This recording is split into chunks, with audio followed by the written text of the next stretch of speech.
Hello, मेरा नाम प्रिया Paul है और मैं आज आपको ये बताना चाहती हूँ कि किसी के लाइफ में confidence, dedication and self love कितनी ज़रूरी है लाइफ को चेंज करने के लिए।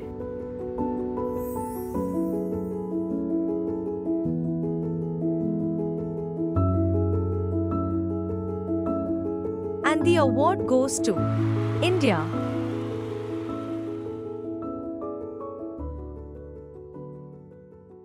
मैं असम गुवाहाटी से बॉर्न एंड ब्रॉट अप हूँ और हमारी मिडिल क्लास फैमिली है। मेरी छोटी बहन है, तो वहाँ पे स्टार्टिंग में जैसे 2 लड़कियाँ हैं तो पापा सब कुछ चाहते हैं कि हम अच्छे से रहे। तो हमें जो भी चाहिए थी हमें मिलती थी और हमें ये नहीं पता था कि लाइफ स्ट्रगल क्या होता है। उसके बाद बैंगलोर में गई, बैंगलोर में मेरी स्कूलिंग हुई, मेरी ग्रेजुएशन हुई, मैंने अपना इंजीनियरिंग किया।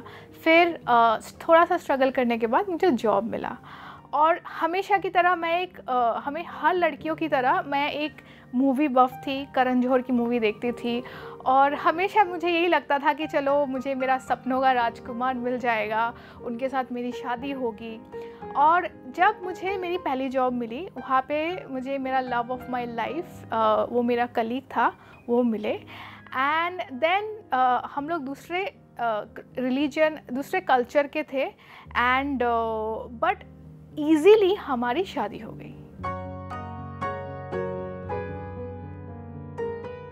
तो शादी के बाद मुझे ये लगा कि मेरी लाइफ तो सेट है, क्योंकि जनरली लड़कियों को यही बोला जाता है कि आप जब शादी करोगे आपकी लाइफ सेट हो जाती है। और क्योंकि हमारे पेरेंट्स को कोई ऑब्जेक्शन नहीं था, शादी इजीली हो गई थी, मुझे लगा कि सब कुछ अच्छा है। लेकिन आई थिंक हमारा जो प्रॉब्लम था शादी के नेक्स्ट दिन से ही शुरू हो गया था। इन लॉज नहीं चाहते थे कि मैं जॉब करूँ, वो नहीं चाहते थे, इनफैक्ट वो नहीं चाहते थे कि मैं जिम में जाऊँ। उनको लगता था शादी हो गई तो लड़की को जिम की क्या ज़रूरत है। खाना बनाने में प्रॉब्लम, वो लोग साउथ इंडियन हैं तो उनको साउथ इंडियन खाना चाहिए था। मदर इन लॉ को ये लगता था कि मैं लड़के को बंगाली बना दूँगी। तो ये यहाँ से इतनी छोटी छोटी चीज़ों से हमारा प्रॉब्लम शुरू हुआ और उस टाइम हमें यही सिखाया जाता था कि पति को सब कुछ बोलो। और मैं भी पति को सब कुछ बोलती थी कि मेरे साथ ये हुआ, वो हुआ। लेकिन बाद में मुझे पता चला कि वो उस टाइम वो पति नहीं था, वो एक बेटा था जो अपनी मम्मी के बारे में नहीं सुन पाता था। और मैं धीरे धीरे घर की सबसे बड़ी विलेन बन गई, क्योंकि मैं ही सब कुछ अगेंस्ट में बोलती हूँ।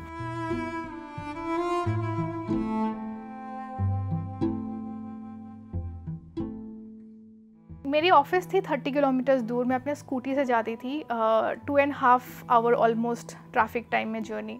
तो 2.5 आवर वापस आना एंड ऑफिस करके फिर वापस आके मुझे खाना बनाना पड़ता था। और फिर उसके बाद ताने कि मैं साउथ इंडियन खाना ठीक से नहीं बनाती हूँ। तो ये चलते चलते हमारे लाइफ में हम लोग बस झगड़ते रहे। तो एक टॉक्सिक रिलेशनशिप बन चुका था। तो पहले था हमारे इन लॉज, बट उसके बाद हम दोनों में प्रॉब्लम्स आने चालू हुए। तो फिर मैं बहुत कोशिश करके, बहुत दिन ऐसा सेल्फ एनालिसिस करके मैंने उसको बोला कि प्लीज़ बताओ मैं कैसे अपने आप को सुधारूँ। तो सुना चलो हमें काउंसलिंग में जाना पड़ेगा। तो हम लोग काउंसलिंग में गए और समहाउ, क्योंकि मुझे ये बिलीफ हो गया थी शायद मुझ में कोई प्रॉब्लम है, मुझे गुस्सा आता है। मैं काउंसलर को भी यही बोल रही थी कि देखिए मुझे ना बहुत गुस्सा आता है, आप मुझे कुछ दवाई वगैरह दो कि कैसे मैं अपना गुस्सा कंट्रोल करूं। तो काउंसलर ऐसे होते हैं कि आप जब तक पूरी कहानी नहीं बताते हो तो वो उसी हिसाब से आपको एनालाइज करते हैं। तो मेरी कहानी सुन के उन्होंने मुझे दवाई वगैरह दी कि किस तरीके से एंगर मैनेजमेंट करे। और मेडिकल दवाइयाँ थी एंड मेरा हर टाइम में डिजीनेस, मुझे ज़्यादा नींद आती थी, उसमें भी चिड़चिड़ापन होता था, तो झगड़ा करती थी। जब मैं झगड़ा करती थी वो मुझे, ये देखो मैंने बोला था ना तुम्हें गुस्सा आता है, तुम चेंज नहीं हो पाओगी। तो वो फिर से बोलता था। It's like a gas lighting for me. तो मुझे समझ में नहीं आता था कि मैं कैसे चेंज करूँ। फिर धीरे धीरे एक दिन मुझे उनके बॉडी लैंग्वेज से समझ में आया कि I think he is dating someone. तो फिर उस टाइम पे भी एक माइंड में हमारा, आप जब किसी को भरोसा करते हो, माइंड में एक सेल्फ फाइट होता है कि शायद मैं गलत सोच रही हूँ, ऐसा नहीं सोचना चाहिए, ऐसा कुछ नहीं है, वो तो मुझे डॉक्टर के पास लेके गया है, वो तो चाहता है मैं चेंज हो। तो बहुत टाइम फाइट करते करते मुझे एक दिन लगा कि नहीं, आज मैं अच्छे से उसका फ़ोन मैं ज़रूर चेक करूँगी कि क्या है, अगर मैं गलत भी हूँ एटलीस्ट मुझे समझ में आ जाए कि मैं गलत हूँ। तो एक रात वो सो रहे थे तो मैंने उसके फ़ोन को चेक किया और वही किसी एक लड़की की मैसेज पूरा बहुत टाइम का मैसेज पूरा यहाँ पे था, व्हाट्सएप में मैसेज में था। एंड देन मैंने इमीडिएटली उसको पहले तो एक्सपोर्ट किया मेरे ईमेल में as a proof, and then मैंने उसको कन्फ्रंट किया। तो ही अग्रीड कि हाँ मैं उसको डेट कर रहा हूँ, एंड क्योंकि तुम में वो अभी कोई बात ही नहीं है, तुम बस झगड़ा ही करते हो, तुम मुझे पीस नहीं देते हो, और वो लड़की मुझे सुनती है।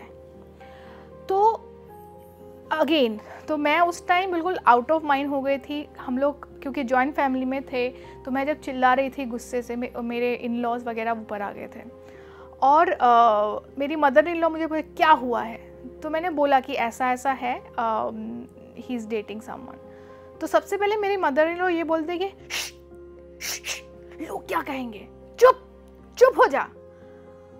और मैं शॉक कि वो मुझे क्यों चुप बोल रहे हैं। I am venting out, this is really difficult for me. मैंने बोला आप ऐसा क्यों बोल रहे हो, this is the truth, see this is the proof. तो वो मुझे बोलती है कि तुझ में क्या कमी थी कि मेरा बेटा वहां पे चला गया, वो बता पहले, क्यों चिल्ला रही है। आई थिंक उस रात मैं जब सोई, सबसे पहले आई थिंक मेरी आदत बन गई थी कि मैं अपने आप को कोसूं कि मेरी गलती है, क्योंकि वो तो अच्छा लड़का था, उसके साथ मैं अच्छी थी। शादी से पहले हम लोग 4 साल हम लोगों ने डेट किया था। तो मुझे समहाउ ये लगता था शायद मुझ में कोई कमी है। उस रात को मैं बैठ के यही सब सोच रही थी कि शायद मैंने शादी के बाद वो जो आइडियल बहू होती है, साड़ी पहनना, चूड़ी वूड़ी पहनना, मंगलसूत्र पहनना, लाइक मोटा एक सिंदूर लगाना, शायद मैंने ये नहीं किया, इसलिए शायद वो मेरे से दूर चला गया। एंड आई रिमेंबर कि आई स्टार्टेड गोइंग, मेरे जो हार्ट है like it felt like 20th floor से 19th floor, 18th floor, 17th floor, मतलब नीचे नीचे नीचे नीचे। मैं अभी भी जब सोचती, मुझे पता है मैं अपना को इतना छोटा समझ रही थी। मैं ये नहीं देख रही थी उसने गलती की, मुझे ये लगता था कि मेरी गलती थी। मैं इस तरीके से, मेरा कॉन्फिडेंस बिल्कुल ख़त्म हो गया था।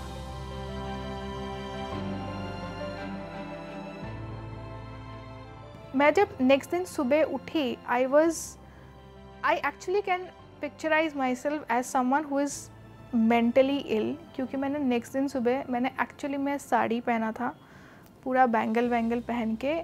आई wanted to become that ideal women. जब मुझे ऐसा लगा कि शायद मैं ऐसे करूँगी तो भगवान मुझे वरदान देंगे कि नहीं, तुम्हें तुम्हारा पति मिल जाएगा।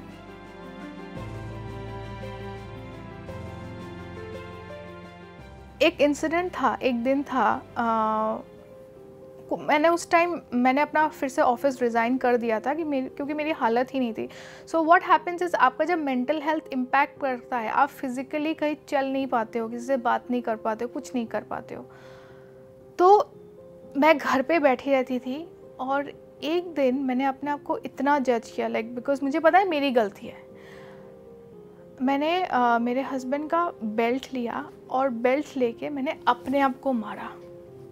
ओके, कि क्या किया मैंने ये, मैंने उसको क्या नहीं दिया कि वो किसी और लड़की के पास चली गई। जब 1 महीने के बाद मेरा पति वापस आया मेरे पास एक दिन बात करने, एंड ही सेड कि चलो ये फिक्स करते हैं, शादी को फिक्स करते हैं। And I was actually like, now I know कि मैं स्टूपिड थी। तो जब वो वापस आ गया, मुझे बहुत अच्छा लगा कि वो वापस आ गया, एंड मैंने उसको माफ़ कर दिया। और वो बोल रहा था कि बताओ क्या कर सकते हैं कि ये शादी हम लोग फिक्स करते हैं, मैं उस लड़की को डेट नहीं कर रहा हूँ। एंड आई थिंक लाइक अभी मैं जब सोचती हूँ, आई थिंक उसके माइंड में ये था कि क्योंकि उसका जो लव चैट है वो सब मेरे मेल में था एज अ सबूत, तो शायद इसीलिए वो डर के मारे या कुछ प्लानिंग से वो मुझे बोलता था। बट मुझे ये सब मेरे दिमाग में नहीं था, मुझे लगा कि वो वापस आ गया। मैंने उसको समझाया कि देखो आई नो कि हमने एग्री किया था कि हम यहाँ पे एज अ जॉइंट फैमिली रहेंगे, लेकिन इफ़ यू एनालाइज, शादी से पहले हम लोग बहुत अच्छे थे, और शादी के बाद जब पेरेंट्स का इन्वॉल्वमेंट हुआ, उनके एक्सपेक्टेशन, उसके बाद हमें प्रॉब्लम आई। तो हो सकता है अगर हम अलग शिफ्ट हो जाए, रेंटेड हाउस में रहे, तो सब कुछ सही हो सकता है। And the surprise part is he immediately said yes. और हमारे नए घर शिफ्ट आउट होने के बाद फर्स्ट 1 मंथ मुझे ऐसा लगा कि मतलब वो जो पहला प्यार बहुत अच्छा था। और मैंने बोला था कि हम लोग वीकेंड में पेरेंट्स के पास जाएंगे। हम लोग वीकेंड में जाते थे इन लॉज के घर, और वीकडे में यहाँ पे रहते थे, और ऑफिस के सामने लिया था, तो इट वाज रियली गुड। 1 महीने के बाद एक दिन वो मेरे पास आता है, वो बोलता है कि मुझे ऑफिस में मज़ा नहीं आ रहा है, मैं ऑफिस छोड़ना चाहता हूँ। और मुझे शॉकिंग नहीं लगा, लेकिन उस टाइम में क्योंकि मैं कंटिन्यूसली अपने आप को as an ideal wife prove करना चाहती थी, तो एज एन आइडियल वाइफ मैंने बोला कि नहीं ठीक है, कोई बात नहीं, ऑफिस पसंद नहीं है, अभी छोड़ दो, थोड़ा सा रेस्ट ले लो और फिर नया जॉब ढूंढ लेना। मेरे माइंड में था, क्योंकि हम लोग नए घर में शिफ्ट हुए थे और जितने भी फर्नीचर्स वगैरह लिए थे सारे मेरे क्रेडिट कार्ड से ही लिया हुआ था, और रेंट भी मेरे साइड से ही जा रहा था। तो लेकिन मैंने इतना सोचा नहीं कि चलो, मैंने कैलकुलेट किया कि कुछ महीने आई कैन हैंडल। तो उसने इमीडिएटली ऑफिस छोड़ दिया, and then things started changing. वो अपना अभी टैंट्रम दिखाना शुरू हो गया कि मैं अभी जॉब नहीं करता हूँ, and I am going through problem in my life. क्या problem I don't know, but I am going through problem in my life. आप मतलब हम लोग शिफ्ट आउट हो गए ना, मैं अभी घर में बैठा हूँ, तो देखभाल करो, मेरे लिए खाना बनाओ, मुझे जो भी चाहिए दो, मेरे टैंट्रम्स को करो, गिफ्ट लाओ। मैं वो बैठ के गेम खेलता था, और इस हद तक मैं अपने आप को प्रूव करना चाहती थी कि मैं, जैसे बच्चों को बोर्ड गेम्स ला के देते हैं, मैं बहुत सारा बोर्ड गेम्स ला के मैंने उसको दिया कि नहीं तुम खुश रहो, हम लोग बोर्ड गेम्स भी खेलेंगे, ठीक है। तो इस तरीके से मैं उसको बस उसके टैंट्रम्स को मैं फुलफिल कर रही थी। फिर एक दिन बोलता है कि आज मैं अपने पेरेंट्स के घर जाऊंगा, तुम मेरे साथ नहीं आओगी। तो मैंने कहा ठीक है फाइन, अच्छा लगता है, जाओ, घर वालों के साथ रहो, अब मैं यहाँ पे रहूँगी। तो वो घर में चला गया, and that was the last time he was there with me. और मैंने उस दिन फाइनली आफ्टर 2 years मेरे पेरेंट्स को मैंने फ़ोन किया और बताया कि मेरे साथ ये हुआ है। उसके बाद पेरेंट्स को उनका एफ़र्ट करना था, तो वो इन लॉज और मेरे पेरेंट्स, वो लोग, हम लोग फिर मीटिंग एक हम लोगों ने फ़िक्स किया था। और मुझे पता था कि वो मीटिंग में कुछ नहीं होने वाला, वो लोग सेम चीज़ पर सारे रिलेटिव्स वगैरह को लेके आएंगे, और पेरेंट्स के साथ तो सिर्फ मैं, मेरे मम्मी पापा, हम 3 लोग ही थे, तो हम लोग क्या ही फेस करेंगे। गए वहाँ पे, सेम चीज़, ब्लेम गेम, हर किसी को अपना ब्लेम करना था, कोई कुछ, ये खाना नहीं बनाती, ये नहीं करती, वो नहीं करती। और फिर अगेन मेरे मदर इन लॉ ने मुझे ये बताया, फिर से बोला मेरे पापा के सामने कि तुझ में क्या कमी है कि मेरा बेटा चला गया। और उसके बाद मेरे पापा ने बोला नमस्ते, और मुझे वापस लेके आ गए। और पापा ने बोला इन लोगों के साथ रहने की ज़रूरत नहीं है, हम लोग डिवोर्स फाइल करेंगे।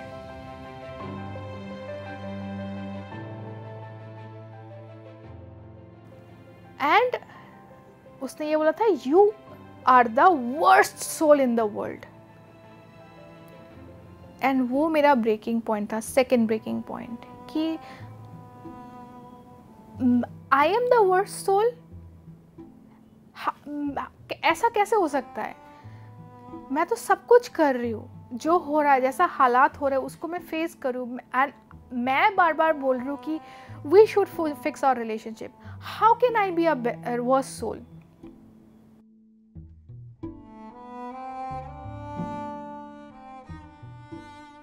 भगवान किसी मंदिर में जाके पूजा करना, किसी चर्च में जाके कुछ करना, किसी ज्योतिष को दिखाना, एंड उस टाइम बहुत लोगों ने मेरा फ़ायदा भी उठाया। आप ये पूजा कर लो, 2 दिन में पति आ जाएगा, पैसे दिए वो गायब। एंड देन एक टाइम आया जब मेरी जॉब चली गई। ऑफ कोर्स क्योंकि मैं परफॉर्म नहीं कर रही थी, मैं बस जॉब को समहाउ मैनेज कर रही थी, होना ही था। उसके बाद मैं क्या करूँ? मेरे क्रेडिट कार्ड बिल तो जाएंगे और जॉब नहीं है।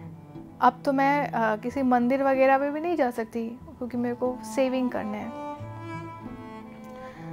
कुछ टाइम था जब मैं दिन में बस एक बार खाना खाती थी और सुबह चाय बिस्किट ताकि मेरा पेट भर जाए, दोपहर का खाना और रात को चाय बिस्किट, जल्दी सो जाना ताकि मुझे भूख ना लगे।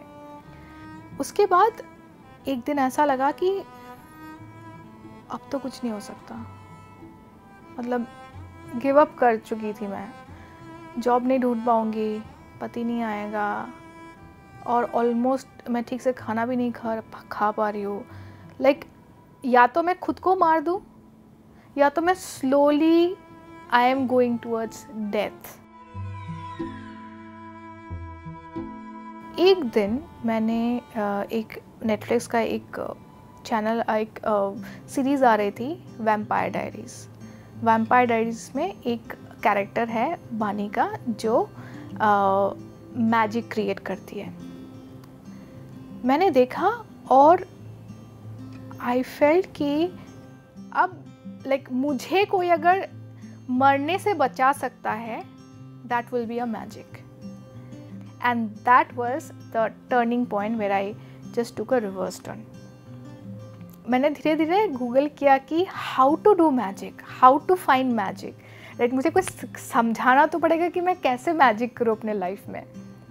एंड देन वहाँ पे धीरे धीरे गूगल करते मुझे जो reiki natural healing therapies, access bars therapy है, प्राणिक हीलिंग, मेडिटेशन, ये सब, these are the forms of magic.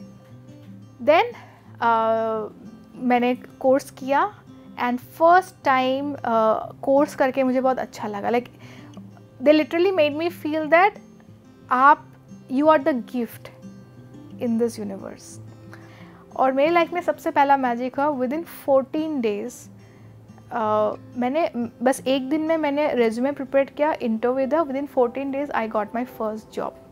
And then मेरा next 2 years completely dedicated to office and ये सारे courses. I was done with my relationship. मैंने बस अपने lawyer को फ़ोन किया, मैंने बोला I want to divorce, and he was वो तो पहले से ही चाहता था। एंड विद इन 1 week हमारा डिवोर्स हो चुका था।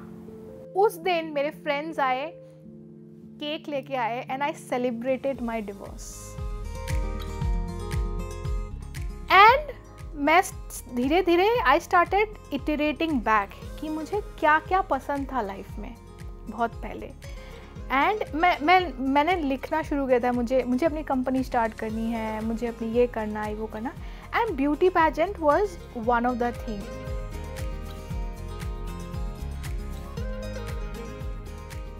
आई रियलाइज कि हाँ, I should try beauty pageant, let's see क्या होता है।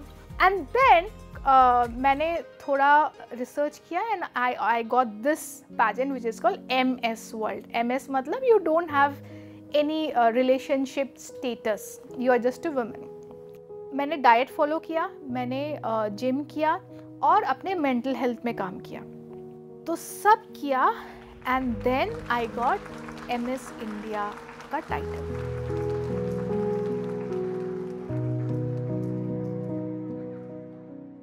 And then finale में when suddenly they declared my name and मैं सामने गई and they were giving me that crown, उसमें एक सेकेंड के लिए मुझे वो वर्ड याद आया, he said you are the worst soul in the world. And then another एक क्या बोलते हैं एक साउंड आया, you are the best soul in the world.